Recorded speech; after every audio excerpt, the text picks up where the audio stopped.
आज के हम इस वीडियो में सबसे बड़े बिजनेसमैन धीरू भाई अंबानी की सक्सेस को डिस्कस करेंगे।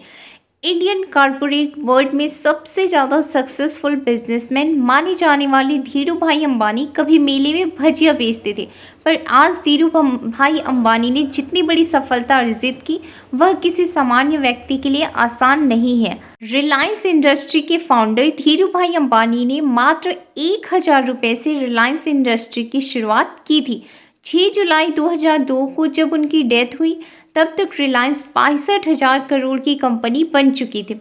इस दौरान उन्होंने कई उतार चढ़ाव पार किए हैं। आज मैं धीरू भाई अंबानी के संघर्ष से सफलता की बड़ी कहानी आपको बताऊंगी।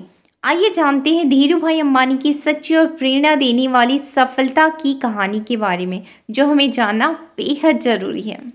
धीरू भाई अंबानी का संघर्ष से भरा प्रेरणादायक जीवन, उनका जन्म एवं परिवार। धीरू भाई अंबानी का जन्म 28 दिसंबर 1933 जूनागढ़, जो कि अब भारत के गुजरात राज्य में हुआ था। उनका परिवार बहुत ही सामान्य था।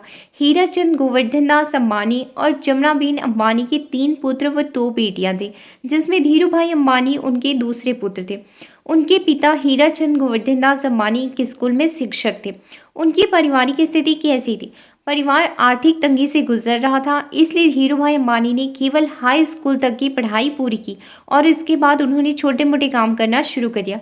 हालांकि उनके छोटे मोटे काम से परिवार की स्थिति में कोई खास फर्क नहीं पड़ रहा था, पर कौन जानता था कि बहुत बड़ी सक्सेस उनका इंतजार कर रही है।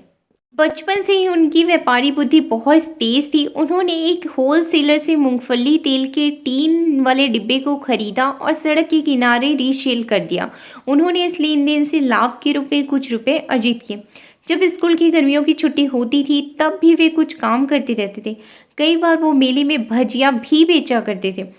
RAD जी के मुताबिक 1949 में जब धीरू भाई अंबानी 16 वर्ष के थे तो नौकरी की तलाश में काबूटा नामक शिप से यमन के अदन शहर पहुंचे, जहां उनके बड़े भाई रमणीक लाल पहले से ही APSC एंड कंपनी में कार्यरत थे।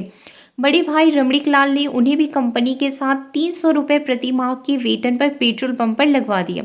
2 सालों बाद APSC एंड कंपनी जब शेल नामक कंपनी के प्रोडक्ट का वितरक बनी तो धीरू भाई अंबानी को अदन बंदरगाह पर कंपनी के फिलिंग स्टेशन में मैनेजर बना दिया गया।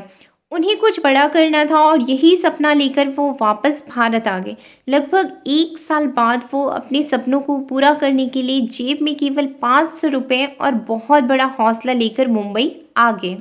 काफ़ी सारे संघर्ष और पूंजी की कमी ने भी धीरू भाई अंबानी के इरादों को पिघलने नहीं दिया और एक छोटे से कमरे, एक मेज, 3 कुर्सी, टेलीफोन और सिर्फ 2 सहयोगी के साथ रिलायंस कॉमर्स कॉरपोरेशन की रूपरेखा बना ली। उस समय भारत में सबसे ज़्यादा मांग पॉलिस्टर की थी और विदेश में भारत की मसालों की थी।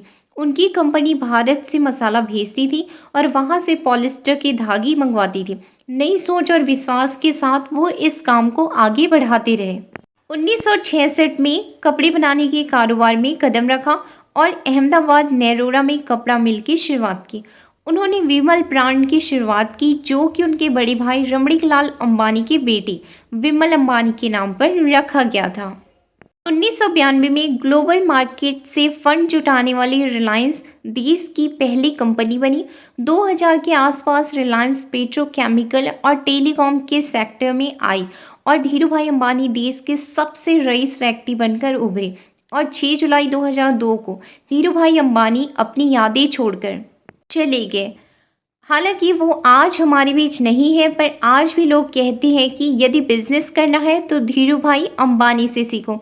गाइस, धीरू भाई अंबानी के नाम पर उनका एक अपना स्कूल है जिसे उनके बेटे बहू जो है वो संचालित करते हैं और ये एक ऐसा स्कूल है जहां बड़े बड़े सुपरस्टार के बच्चे भी पढ़ते हैं।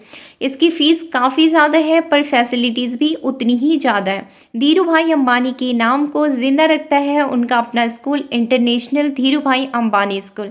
ही गाइस, ऐसे ही और वीडियो के लिए like, subscribe and share. Thank you.